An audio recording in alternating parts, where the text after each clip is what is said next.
You are listening to another Clarkesworld Magazine podcast. I'm your host and narrator, Kate Baker. Welcome. I hope that you're doing as well as can be. I want to thank you for stopping by and listening to yet another podcast, for supporting the magazine in any way that you can, via a subscription, checking a few bucks our way via donation, or going to patreon.com/Clarkesworld. Your contributions help this magazine keep going. And I know times are tough, and if you can't afford it, tell a friend about a story that you really, really love. Spreading the word also helps get new eyes on the magazine. Our story is titled Paper Airplane Poet and is by Sheri Singerling. Now, Sheri Singerling spends her days staring at rocks and dust from space and her nights crafting worlds via the written word. She is a U.S. native living in Germany, where she works as a laboratory manager, lecturer, and research scientist. Outside of her work and writing, she enjoys coaxing plants to grow, walking up and down steep inclines in nature, and listening to repetitive electronic beats. Her novels and short stories all fall into the Alpham shared universe. Paper Airplane Poet is a direct companion to her latest novel, Blessed is the Rot, book number 1 in the Bit trilogy. And Sheri has other works here in Clarkesworld, so I implore you to go back and listen once you're done with this one. Wireworks and The Seed. So, I hope that you can sit back, relax, and let me tell you a story.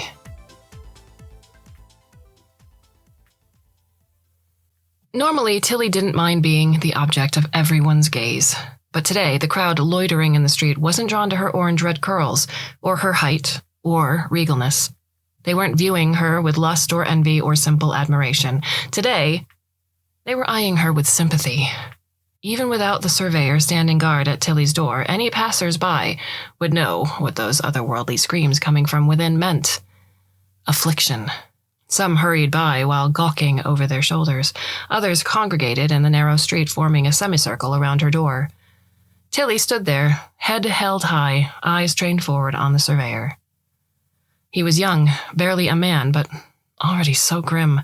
She inspected his uniform, dark leather pants tucked into calf-high boots, a trench coat with the collar up, grazing the bottom of his tricorn hat. One hand rested on his hip, the other held his glaive, a long wooden rod capped by a steel blade.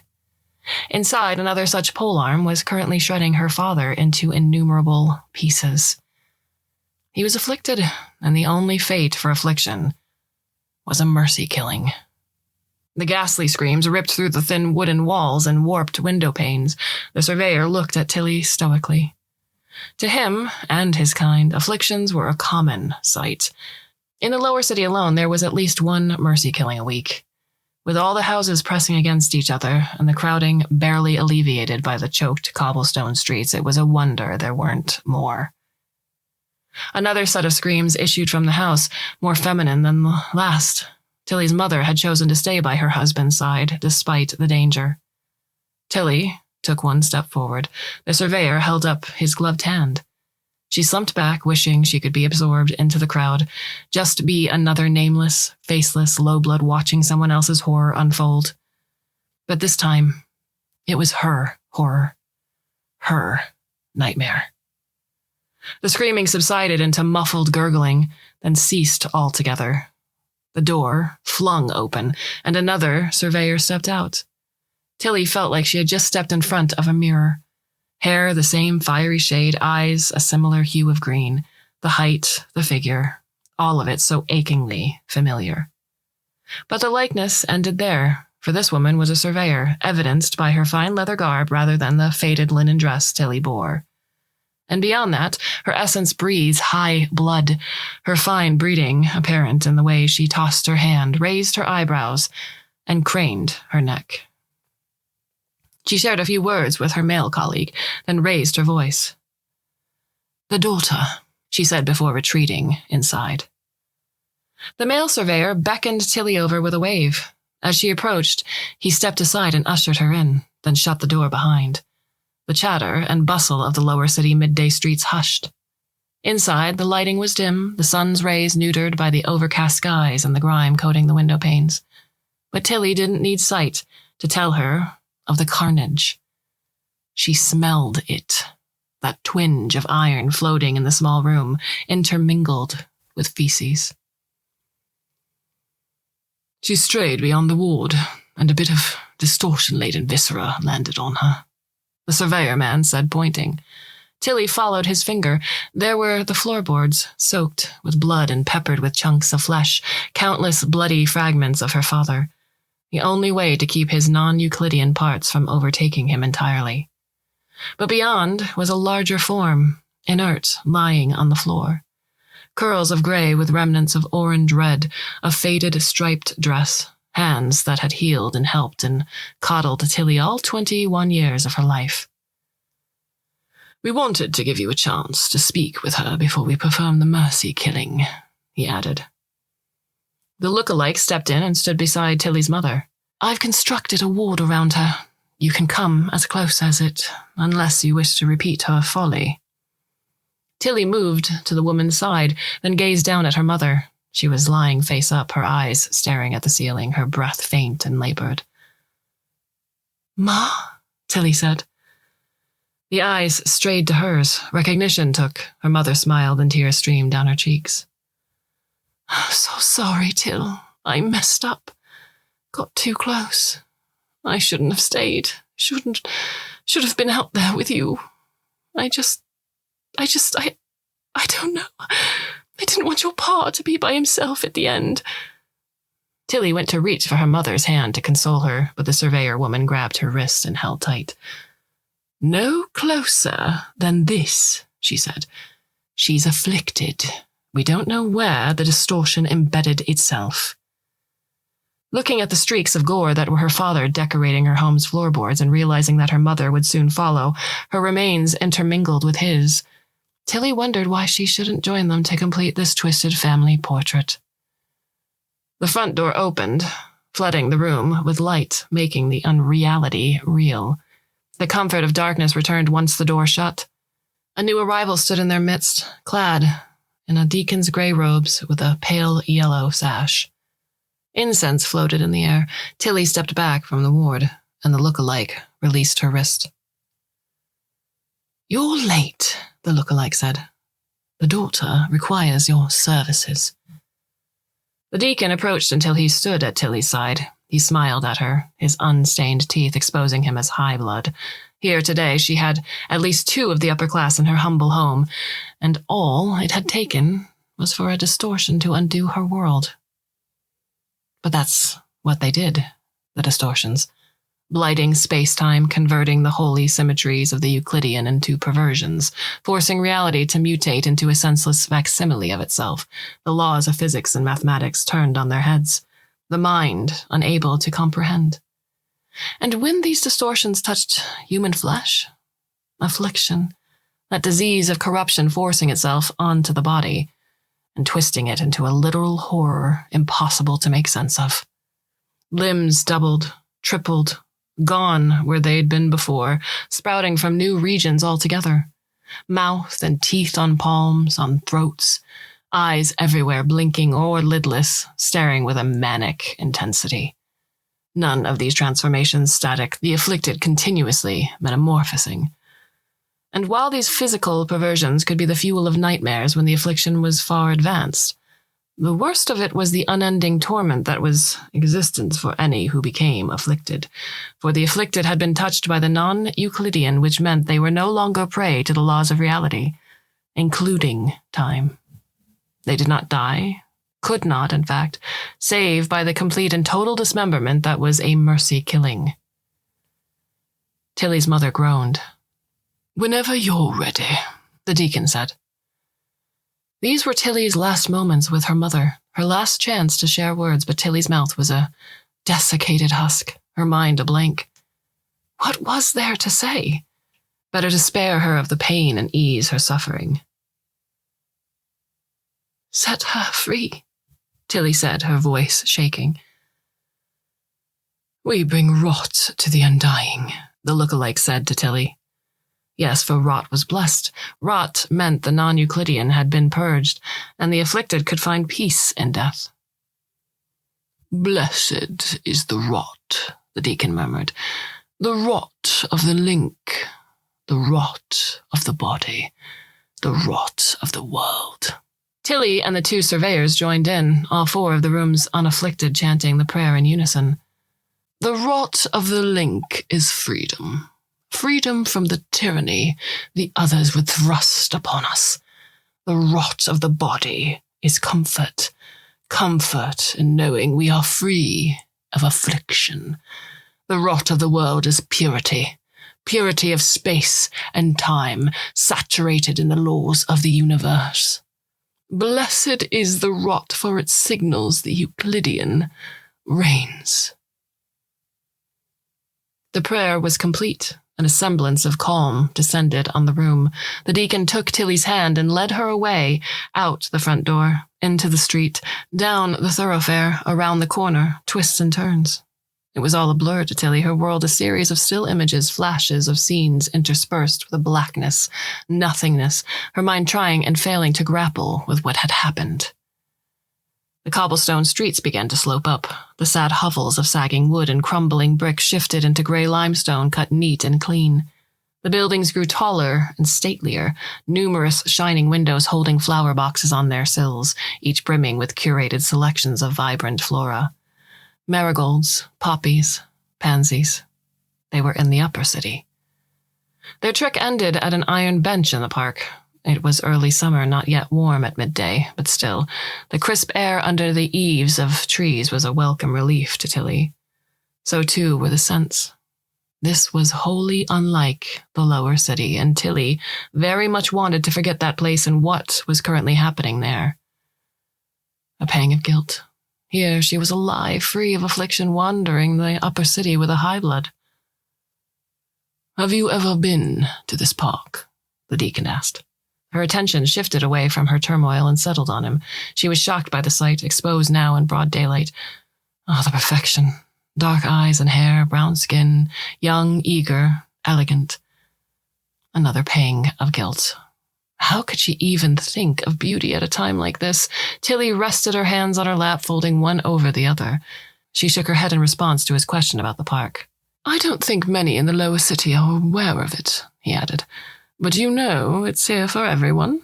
The church maintains it. You can come whenever you like."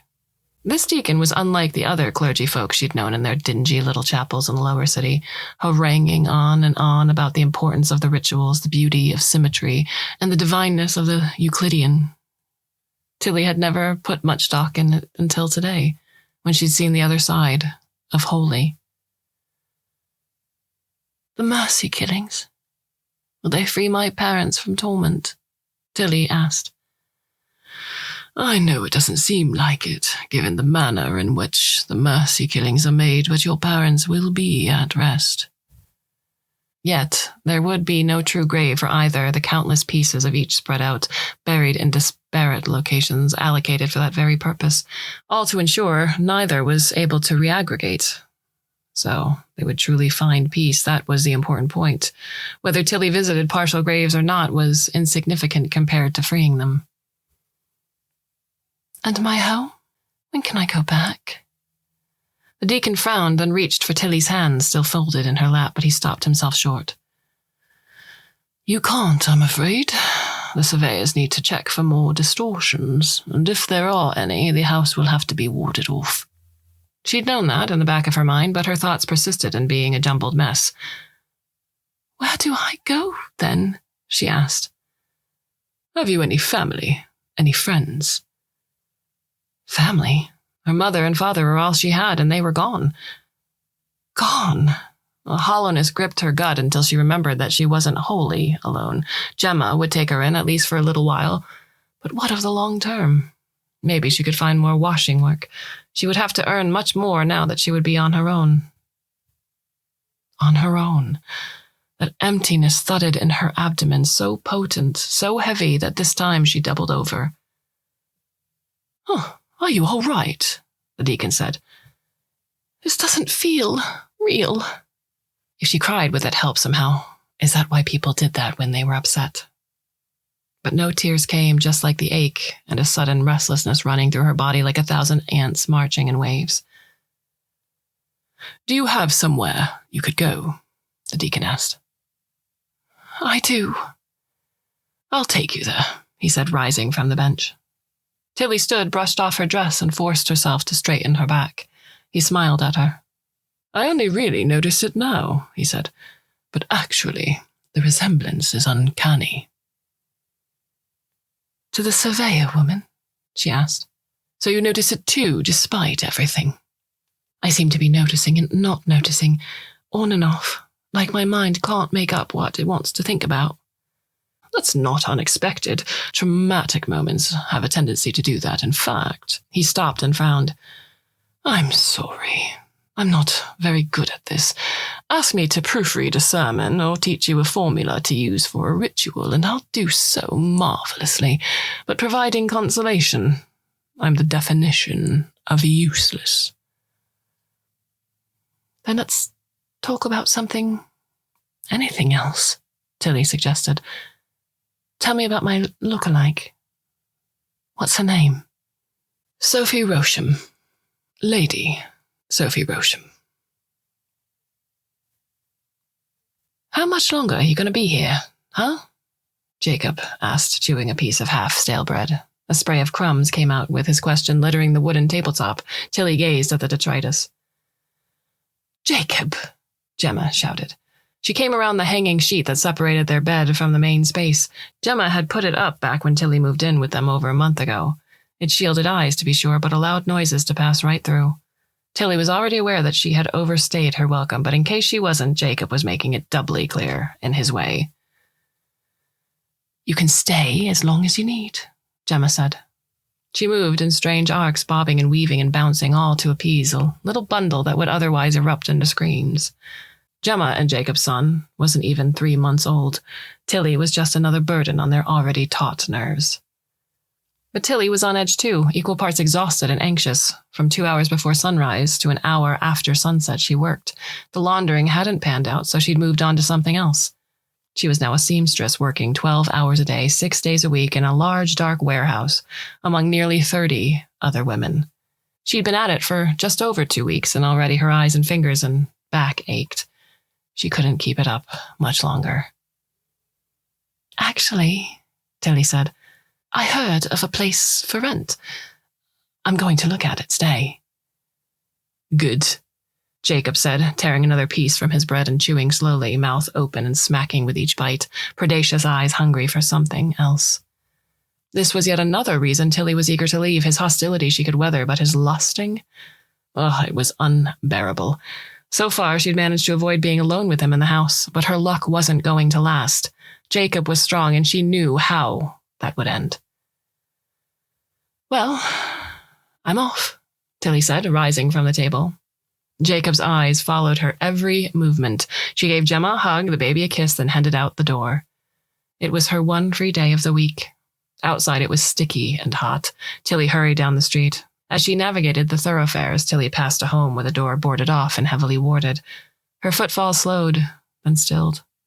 She gazed at the threshold, eyes scanning the symbols and numbers painted on. A permanent ward, a structure balustraded against the non-Euclidean threat that lurked within. Was this how her own home looked? She wouldn't know, seeing how she'd avoided returning to it ever since that fateful day. That was the past, ugly and tainted, and she couldn't afford to dwell on it. She didn't have that luxury, for if she stopped but a moment, that dark cloud of grief would threaten to undo her. To survive in the lower city meant to press on and bury the pain deep. So that's what Tilly did, turning from the warded door, forgetting she had even glimpsed it, continuing with the task at hand, onward to the house she had hoped to rent. It was in an especially bad part of the lower city, known for issues with petty theft, but there weren't many options for someone on her income. The way, at least, was mostly clear of other foot traffic. The heat had forced people into inaction. Sitting in the shaded streets, homes turned into ovens by their lack of ventilation. Tilly trotted by them. Most said nothing, just watched her. Some of the more brazen men called to her. She pretended not to hear them, so strange that beauty could be such a curse, depending on one's station. If she lived in the upper city, her looks would serve her well.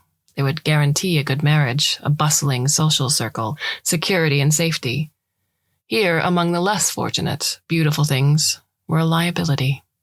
But man would want to wed her. Wed her, yes, but not wed. She was a dangerous thing to lay claim to. Too coveted. To be poor and beautiful was an awful fate for a woman.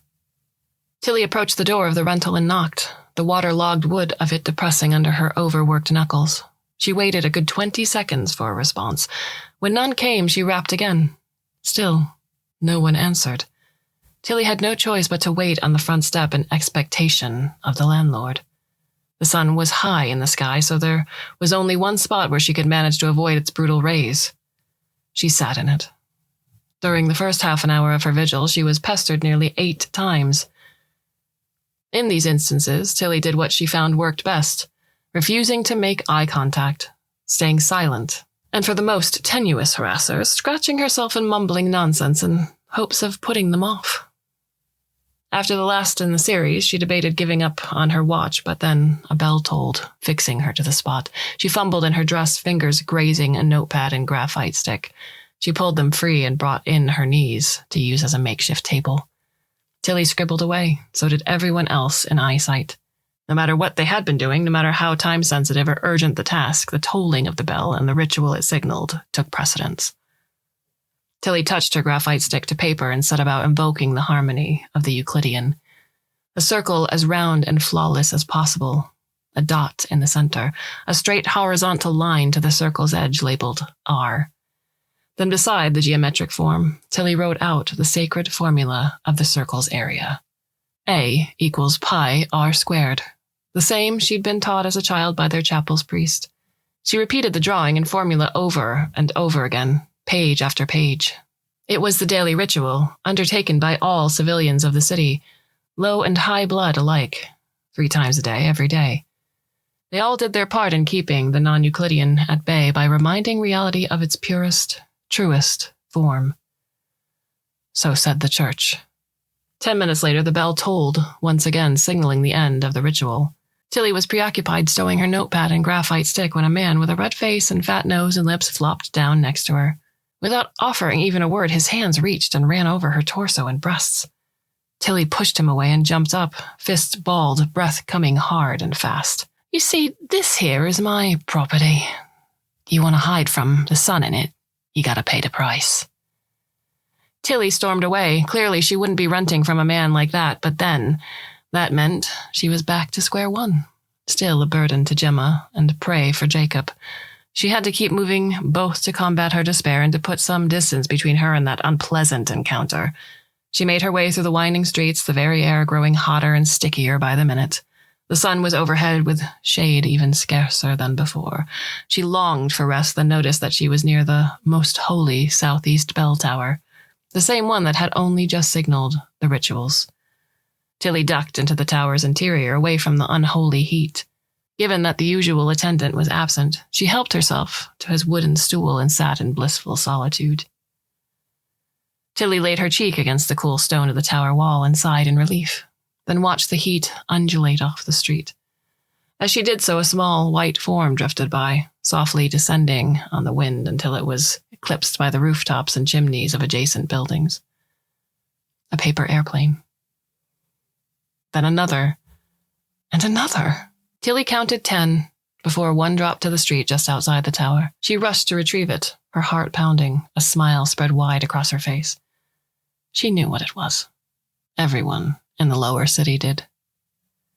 Tilly quickly snatched up the paper airplane before a stray gust could blow it out of reach. She opened it and spied several lines of text written in a neat, spidery script. She tried to decipher the symbols, extract their meaning, but Tilly couldn't read. It didn't matter. By nightfall, she would hear the poem from the plane filtering through the streets by word of mouth. This happened every time. It was a special treat to the diversion-hungry folks in the lower city. The mystery, the intrigue. Who was the paper airplane poet? What insights might be gleaned this time? More airplanes floated on the wind, originating from the top of the bell tower. Tilly's tower. She gasped. When the poet descended from above, they would have to pass by her. She would learn who they were. But did she want that? Did she want to spoil the mystery? Tilly gazed again at the writing on the paper, so delicate and fine. The writer was more than just literate. They were refined, sophisticated. A high blood? All the horrid things that had happened to her today and in the days before, they had all led her to this moment. Would she toss this gift of fate aside? She was running low on options, backed into a corner. This was an opportunity. Tilly walked back inside the tower and looked into the rafters. Stairs and ladders zigzagged their way up countless stories. It would be a long and arduous trek, but she needed to do it, confront the poet. Up there, high above the city, with no potential onlookers, she folded the poem, placed it into a pocket in her linen dress, then started her ascent. Step by step, then rung by rung, this meeting would be a means of enacting an idea that Tilly had had in mind for weeks, with no way of putting it into action. She'd even gone as far as visiting Lady Sophie Rosham's estate, requesting admittance, being denied. She hadn't known what else to do short of stalking the woman. But even if she'd wanted to go to extreme lengths, Tilly hadn't the time for that with her work. So she'd given up on her desperate fantasy. But maybe this poet was the key. A highblood who might know Lady Rosham, who could put in a good word for her, who could help her escape the hell her life had become. She was at the last ladder, the one that had led into the belfry. She climbed slowly and carefully, just to where she could peek her head out and scan the landing. She spotted a solitary figure tossing the last of a dwindling pile of paper airplanes. Tilly rose through the floor, stood and walked toward the figure. The person froze and spun toward the footfalls. They both locked eyes. "Wait. I know you," she said. How could she not? The kindness he'd shown her on the worst day of her life, the prettiness of him. Even without his grey robes and pale yellow sash, Tilly knew him instantly. "You're the deacon," she said. "You were there during my parents' mercy killings." "Ah, Sophie's look-alike. I remember you." A paper airplane was still in his hand. He looked down at it, smiled, then loosed it into the city. "One moment." He picked up the last 5 planes, tossed them out, then walked to Tilly. "You're the paper airplane poet," she said. An awful name. Hardly poetic. I suppose that's what happens when you leave these things to develop organically." "Well, why not sign the poems with a name you like?" she asked. "Well, there's no fun in that." He moved past Tilly toward the floor opening. "Wait, where are you going?" she asked. "Back down. Where else?" Tilly dashed in front of him. His smile faded. "I'm sorry," she said, "but I need to speak with you." "So I gather. But can't we do that elsewhere?" She shook her head. She didn't want to become the person she needed to be. She wanted to stay soft, kind, gentle. She longed to be pure, to have beauty within, not just on the surface. But the world was shaping her in its image. Tilly wanted to survive, desperately, and in Symmetria. That meant she had to adapt. "I know who you are," she said, arms stiff at her sides, hands balled into fists, chin tilted downward. "Do you? Tell me, then. What is my name?" Tilly started because she didn't actually know. He'd just been the deacon to her. He smirked and went to brush past her once more, but she grabbed his arm and dug her blunted nails in, with only the thin linen of his billowy white shirt acting as armor. "I can find out easy enough," she said. "And what would you do? Expose me as the paper airplane poet?" "Yes." The poet frowned and shook his arm free of her grip. Tilly didn't know much about the machinations involved in the convoluted lives of the Highbloods, but she did know what this secrecy meant. The poet purposefully didn't sign his poems, dispersed them on the city at random, clearly paid the tower's attendant and told her to be absent. All for a reason. Maybe his art would bring embarrassment or shame on his family, or maybe he couldn't express himself freely if everyone knew the face behind the words. "How would outing me serve you, or anyone for that matter? You'd just be taking away one of the only joys your people have." I need something from you," she said. "I don't want to expose you, but I will if I have to. I don't have a choice. I'm desperate." The poet's frown eased. If they hadn't met before, if he hadn't been there during her darkest hour, he wouldn't have softened. He was a high blood, and she a low blood. They lived in different spheres. They'd both been raised to be distrustful of the other, but unforeseen circumstances had nudged them together. That moment in the park, him walking her to Gemma's, explaining what had happened, convincing them to take her in. That final squeeze he gave her hand before leaving. And more than that, they both knew the pains of being pretty in a city rife with ugliness. They were shiny baubles, nothing more. For the poet, other high-bloods must have viewed him as simple, vain, or flippant, on account of his beauty and propensity for poetics, despite his privileged upbringing. His emotions so vast, so all-encompassing, that he was driven to release them on the lower city, to give vent and share his angst with strangers, finding safety and belonging, but only in anonymity. "I'm completely lost," Tilly pleaded. "Soon my work will have worn me down into dust. I don't have anywhere to go.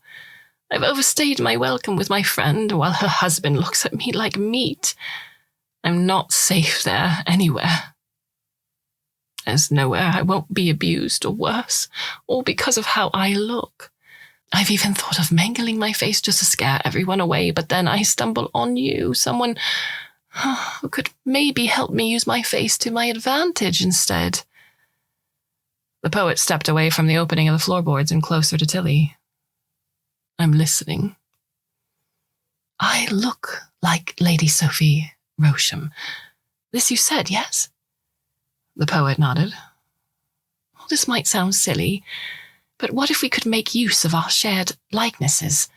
What if I could be her double? I've already tried to ask her, but her servants wouldn't let me in or give me the time of day." "Her double?" Tilly nodded and clasped her hands. "For any reason. Safety or simply avoiding social things like parties or those fancy events you high-bloods have." The poet shook his head and laughed. "Sophie Rosham doesn't need anyone to protect her. She's a surveyor, and a good one. As for you standing in for her at social events, how would that work exactly? Do you think people wouldn't notice? People who've known her for years? And what about all the protocols and norms we follow that you know nothing about?" "I could learn." Fear gripped Tilly. She'd thought the biggest obstacle would be getting him to listen, but here, the paper airplane poet was, with ears and mind open. The issue wasn't getting heard, but rather in the nature of her proposition. "What was your name again?" he asked. "Tilly." "Look, Tilly, I could most certainly secure a meeting between you and Sophie. I know her, and she knows me. The thing is, it would be a flawed endeavor. You wouldn't get your ticket out of the lower city, and that's what you're really after, isn't it?" Tilly's shoulders and face slumped. She gave a half-hearted nod. That was it, then. She was doomed. "Oh, but don't lose hope," he added. Tilly's eyes shot up to meet his. "There's another route, a more promising one, but it wouldn't be a fairy tale ending. It would be hard in some ways. It all comes down to perspective. If you want security independent of marriage, then what I'm about to offer you is your best bet. On the other hand, if you prize purity above all else, then you're better off staying in a lower city and finding a husband." Tilly wanted out of the filth, the coarseness, the ignorance, the stench. She longed to escape the brutes, the peddlers, the catcallers, the gropers, the adulterous husbands. They'd always been there, true, but before, when her family had been whole, she'd been buffered from the ugliness of the lower city by a stern father and a watchful mother. Gone now. Tilly was alone, with only her loss, a sad and sorry stand-in for the security family had offered her. So then she would find a new means of protection, a new home. There was absolutely nothing keeping Tilly in the lower city. "What did you have in mind?" she asked. Tilly and the poet stood in front of a 2-story brick building in the upper city, the day's heat fading with the approaching dusk. The structure resembled a house, but had none of the warmth inherent to a home. It didn't look at all like she'd imagined it would, so clean and respectable, nothing like its counterparts in the lower city. "Nicholas," the poet said. "My name, Nicholas Yevon. It's a bit suspect for me to present you to Madame Girton if you don't even know my name. She's sharp, she picks up on the little nuances like that, and she only employs the best." Tilly glanced down at the pale pink muslin dress that Nicholas had purchased for her. She had to look presentable, so he'd said, which also meant taking a bath and getting her hair styled, all done at his estate by his servants. None of them seemed concerned that their master had brought a low-blood home. Then again, it wasn't their place to judge, just to follow orders. And those orders of Nicholas's had been to clean Tilly, dress her, fix her hair, feed her. For this meeting, she had to look her best and, most importantly, resemble Sophie. A humming floated on the wind, and Tilly glanced in its direction. Sure enough, it originated from an attuna affixed to a house on the other side of the street. The forked spire, crafted of black metal, wobbled, then stopped, signaling a distortion was near at hand. The surveyor, standing guard outside a house a few buildings over, confirmed it. Somewhere in that home, someone was afflicted and facing their mercy-killing. Why then didn't the realization rattle Tilly like the warded home in the lower city had?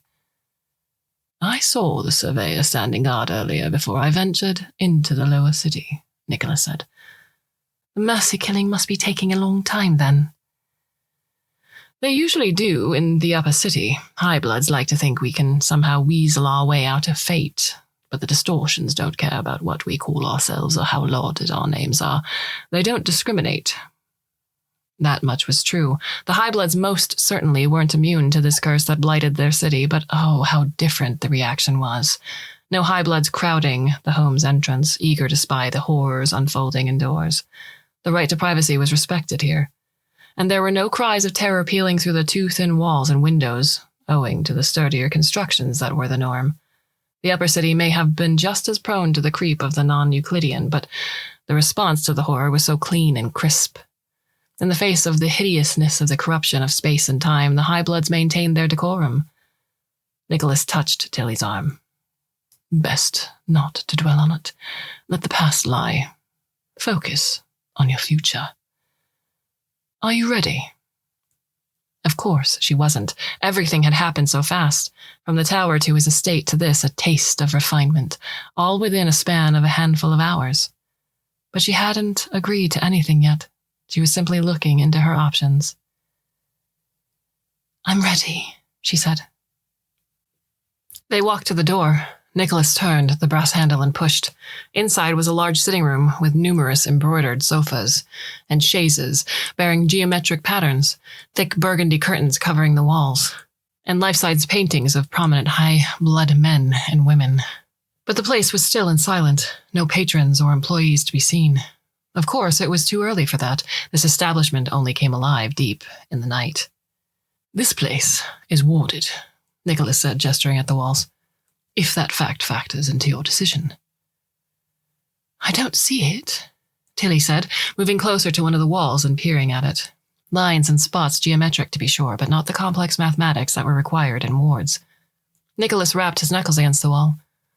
"On the other side of the paper etched in with ink. This is how it's typically done in high-blood homes. Expensive, labor-intensive, but a sound investment for those who can manage it." "Does your home have wards in the walls?" "Naturally," he said. "I'm always thinking about the future. Now, come along." Tilly followed him down a corridor with several doors. One was cracked open, light filtering out.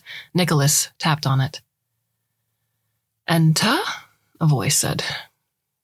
Tilly followed Nicholas and found herself in an office with a large walnut desk and 2 cushioned chairs facing it. The walls were covered in wood paneling, making the space feel warm but cloistered. A woman sat behind the desk, writing in a ledger. On seeing Nicholas, she beamed, set her pen down, and hurried over to him.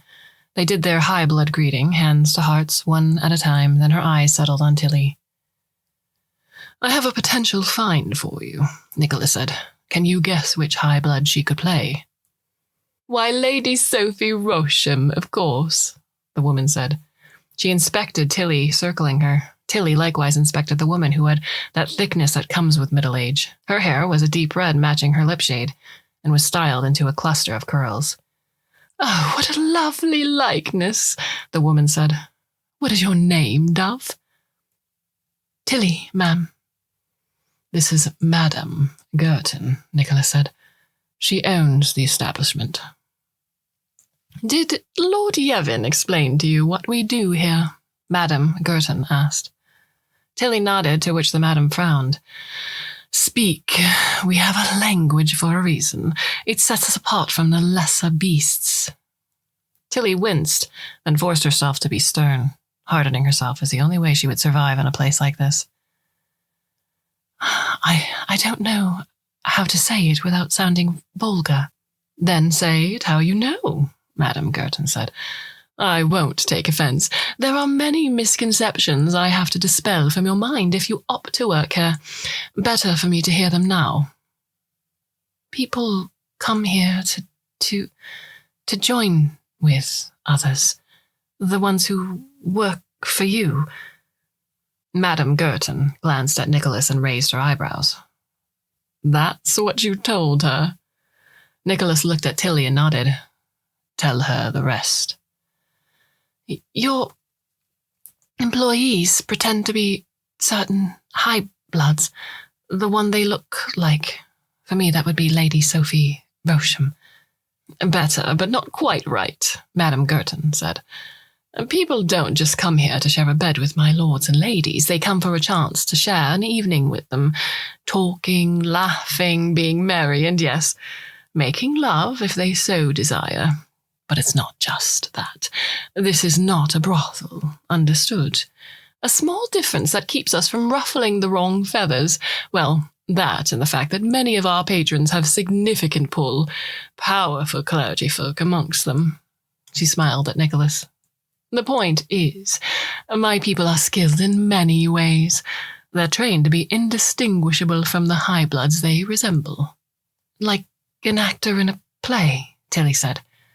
"Exactly, my dove. You be an actor, playing Sophie Rosham in all ways." "Not so different from what you had hoped for," Nicholas said to Tilly. To be a player or a plaything, which would it be? But maybe the distinction didn't matter overmuch.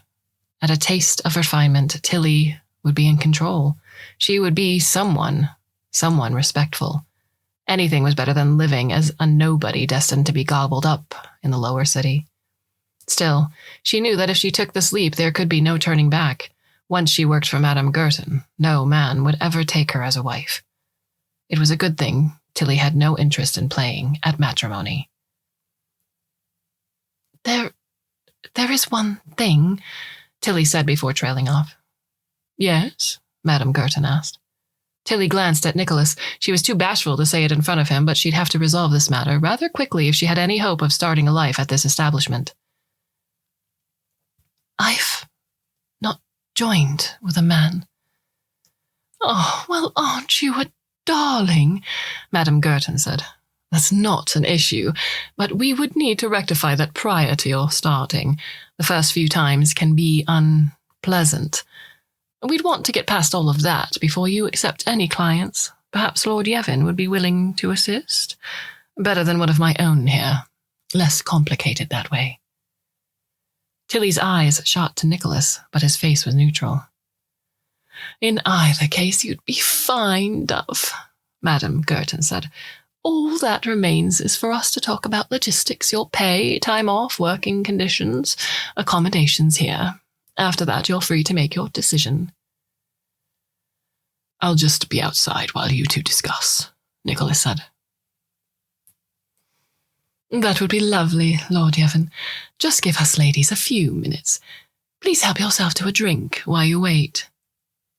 Tilly watched him as he left for any sign, any hint that she was making the right decision. She got nothing, just downturned eyes and a small trace of guilt. But for what? After they finished talking, the madam and Tilly stepped out of the office. Nicholas approached and Tilly examined him as she conversed with their host. He was courteous toward the madam, smiling and laughing with her, but there was a kind of wall around him now. He wasn't the deacon who had consoled Tilly, nor was he the romanticized paper airplane poet. He was a high blood she'd always known them to be, guarded secretive, wearers of masks on masks on masks. But why the obscurity? What was he hiding from Madame Girton? From her? Even after they left, as they walked to his estate where Tilly would stay the night while she thought over this important life decision, he hid his true self, the one she'd only had brief glimpses of. After dinner, while they drank port on his back terrace, his distance persisted. Tilly tried to make sense of it, to no avail. Then a servant came bearing a tray. On it were writing implements and parchment. "For the ritual, sir," the man said, depositing his burden, bowing, then leaving Nicholas and Tilly alone. To be waited on for even the rituals. Life in the upper city was so vastly different than what even Tilly had imagined. Nicholas lifted a graphite stick and twirled it in his fingers. Then the bells tolled. He set an elbow to the small table between them and a chin in his hand. With his other, he jotted on the blank parchment a string of letters and numbers and symbols Tilly had never even seen. Advanced notations, ones only the clergy folk themselves would bother to learn. She gazed at his spidery script and marveled at the knowledge traveling from mind to hand to parchment. Nicholas glanced up, caught her eye, and cleared his throat. "Well, are you going to do your duty, or do you happen to be a cultist?" Tilly stammered as she grabbed the other graphite stick, then began scribbling the simple axiom that she always did. Circle, dot, line, R, A equals pi r squared. She couldn't stand to shift her eyes to catch Nicholas's gaze, mortified as she was by her own ignorance, by her childish scribbles, made all the more pathetic by their proximity to Nicholas's elegant and learned flourishes. Somehow the 10 minutes of the ritual passed, and the bell tolled. The servant returned in short order and retrieved the tray. Then it was just Tilly and Nicholas and a tension that wouldn't ease. "So, should I do it?" she asked. "That's your decision to make." Nicholas swirled his port and stared at the amber liquid as it slid slowly down the inside of his goblet. He was so young, and yet had so much already. His estate, his couture clothing, his collection of rare potables. "If I leave the lower city," she said, "I won't get to enjoy your poems anymore." He stopped swirling the port and lifted his eyes to hers. The gilt was clear now, exposed and naked. "Can you even read them?" Tilly's cheeks burned in reaction to his cruelty, but she quickly figured out what he was doing, redirecting his self-hatred. "No," she said. "At least, not right now, but I'm confident Madame Girton will teach me how to read. Some clients might enjoy Lady Rosham's reciting sonnets to them." "Madame Girton will teach you many things." "But there are things I have to learn before starting my work," Tilly said, keeping her eyes locked on Nicholas. "Perhaps you could show me?" Her voice trembled. "I wouldn't be of much use to you." Tilly deflated, and it seemed to reach Nicholas through his aloofness. "I'll share a secret with you," he said, swirling his port again. "I tend to prefer the company of men, so while I could show you things, I'm not the best option. Fret not, though. I happen to know someone who would be perfect for it." Tilly shrank. She didn't want someone else.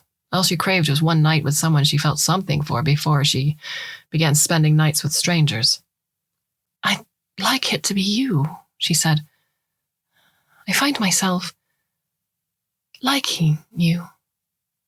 Nicholas stopped swirling the port, drained the rest in one gulp, and slammed the goblet down. "You're being foolish. You growing attached like this when you're about to bind yourself to Madame Girton." "Just once," she said, sipping her own port, finding courage in it. "I'm afraid not," Nicholas said. "See, he's already on his way here tonight, so make your decision, Tilly." He rose from his chair and walked into the house. Tilly stayed, seated, immobile and wounded. She remained outside watching the light from the summer sky fade, eventually retreating indoors when the night was total, a serenade of crickets sending her off to her fate. Inside, a man was sitting on a chaise beside Nicholas, their legs touching. When Tilly entered, the man rose and approached her, taking her hand and placing it on his heart. He waited for her to repeat the high-blood greeting she'd never done before. He smiled at her confused silence and brought her to the chaise. Nicholas moved to another chair and watched them from afar. "I'm Virgil Holdsworth," the man said. His eyes were blue, made more brilliant by his dark chestnut hair. Compared to Nicholas, he was taller and broader and had a deep voice that was just as dignified. He wore a gray robe with a green-gray sash of a priest, a colleague of Nicholas's, but also his superior. "Nicholas says you're from the lower city," he said. "Yes, sir," Tilly replied. "I must say, you do indeed look like a high-blood. You're very fortunate." "Or unfortunate, depending on where you stand." Tilly didn't want to be disagreeable, but she was hurt and confused, her whole life hanging in the balance. She had this one night to decide her future, but all she could think about was the deacon poet sulking in the corner. He preferred men, he'd said. He'd been sitting so close to Virgil. His eyes lingered on the man and found no time for Tilly. Nicholas was brooding, that much was clear, but not about her. His angst wasn't over the fact that she might join with Virgil. That Virgil might join with anyone. Once she saw it, once she knew it, she let go of the last lingering desire she held for him. "That's why I'm leaving the lower city," Tilly said. "Tomorrow I'm to become Lady Sophie Rocham at a taste of refinement." Is that so?" Virgil asked. "Yes, sir. Do you know her?" A wide smile stretched across Virgil's fine lips. She could see herself kissing them. "I do. I know her quite well, in fact. We've been close since childhood. If you're planning on becoming her, I could teach you much about her. You'd make Madame Girton proud." "I'd like that," Tilly said. "I'd be indebted to you." "You'll need to give him something first, then," Nicholas said. "Bed him." Virgil scowled. Tilly furrowed her brow and frowned at the deacon poet. "Don't be grotesque," Virgil said. Nicholas rose from his chair, walked to the chaise, and squeezed himself between Tilly and Virgil. He was unsteady, his breath a flammable fume of alcohol. "We're all adults here," Nicholas said, "so let's stop dancing around the issue. I asked Virgil here to bed you, since you need it done before starting work with Madame Girton. Virgil is here because he's a helpful sort of chap who also happens to be obsessed with Sophie." Virgil stood up, cursing under his breath. "Go to sleep, Nicholas. You're completely soused. You're only going to say things you'll regret." Nicholas rose with a slight wobble and lurched over to Virgil, staring him down. "The only thing I regret is meeting you." He stormed out of the room. Virgil sighed. "These artistic types, so dramatic. He told me you learned who he was. His, shall we say, alter ego." "The paper airplane poet." "He's a strange one, charming in his own way, but enough about Nicholas. What he said was uncouth but not inaccurate. I'm here to help you, Tilly, if you so desire it." Virgil held out his hand. Tilly rose, walked to him, and placed her palm in his. She'd made up her mind. There was only one path forward. "Ah, look what I found," Virgil said, dropping a paper airplane into Tilly's hands. They were in her room at Madame Girton's, the tasseled pillows, the silk bedding, the thick and velvety curtains, such lovely objects surrounded her. "You found this today?" she asked. "Today?" In the 4 months that Tilly had been at a taste of refinement, the paper airplane poet hadn't released a single work. A pause this long was unusual for him. Tilly worried about Nicholas, but what could she do? Their connection had been severed before it even had been explored. She had spent these months learning the skills required for her new role. She'd only been seeing clients for a handful of weeks, but it'd been just as Virgil said. She was making the madam very proud. Because of Tilly, Virgil had become a regular customer. Her other clients lavished her with gifts and kind treatment. This life wasn't the horror she had been taught it would be. In fact, it suited her. She was thriving. Her past was a distant murmur. Her present was all that mattered. She got to wear fine attire, consume delicacies, rise late, play at being a high blood in so many ways. More than anything, though, she wasn't just a pretty thing ripe for the spoiling anymore. She was protected now, from distortions, from men. She lived and worked in a warded establishment. If a man touched her, he had paid for the privilege. It was a transaction when in the lower city it had always felt like a theft. The hungry stares, the whistles, the occasional brushing against her buttocks. All of that a tasteless memory now.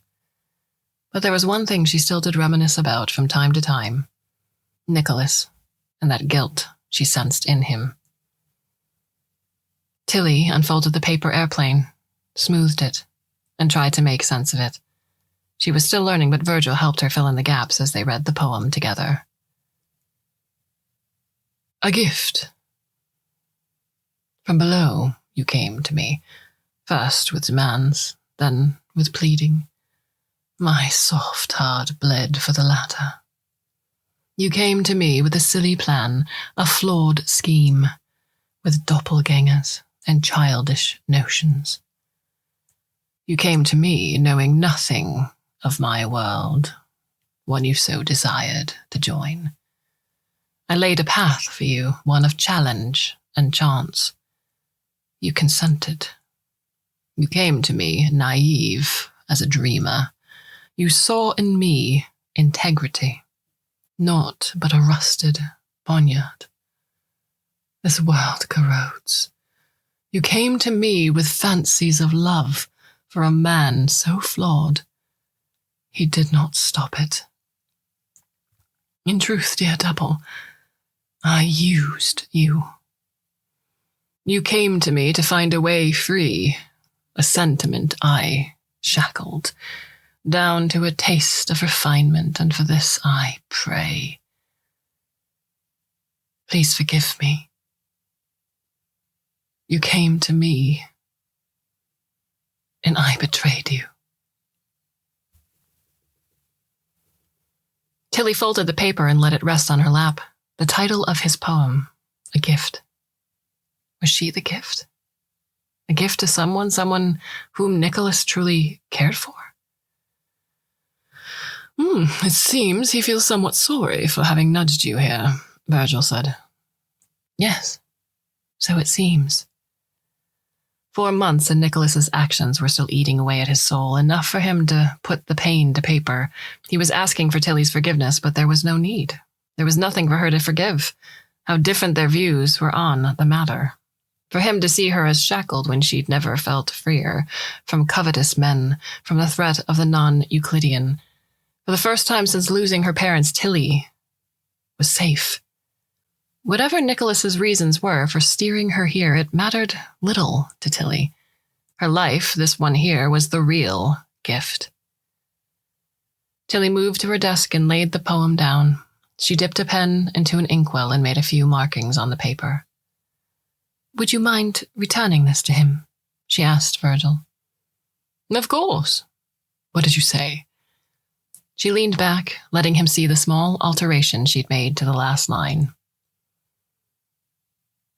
You came to me, and I saved you.